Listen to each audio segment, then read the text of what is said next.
कौन आप Paytm use करछंती कि जदि पेटीएम यूज करछंती तबे पेटीएम राशि चेक शानदार ऑफर। हेलो हाय नमस्कार मु चंदन आपको स्वागत करछु मोर यूट्यूब चैनल हाईटेक ट्रिक को। जदि फ्रेंड मो चैनल को नुआ आसंती तबे चैनल को सब्सक्राइब करबा सहित bell icon all notification on को दबाई दंतु जेतेबेले मो तरफ किछि भी नुआ अपडेट आसीबा आपण देखिबे सर्वप्रथम। First of all play store को जाई पेटीएम को अपडेट करनियंतु। अपडेट कर सारला परे पेटीएम रा कैशबैक एंड ऑफर सेक्शन को चलंतु। कैशबैक एंड ऑफर सेक्शन को गला परे offers on shops near you ऊपर क्लिक करंतु। ऑफर्स ऑन शॉप्स नियर ऊपर क्लिक कला परे एक ऑप्शन आसीबो जे कोनोसी तीनोटी मर्चेंट क्यूआर को जदि मिनिमम 25 टका ट्रांजैक्शन करछंती पर ट्रांजैक्शन रे फ्लैट 10 रुपीस रा कैशबैक आपनको मिल जिवो। एई बळी भाबरे तीन थर 10 10 10 एभली भार तीन थर मैक्सिमम 30 रुपीज रो कैशबैक कमाई पारिबे।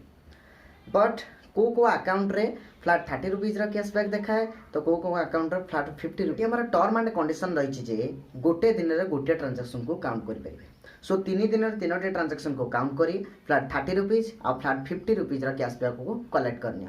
तो फ्रेंड आज ये देखा गोटे एक नुआ इंटरेस्टिंग वीडियो रे जदि वीडियो भल लगी था निज तरफ गोटे लाइक करंतु और निजर मतामत कमेंट बॉक्स रे निश्चय जणांतु। Thank you. वंदे मातरम।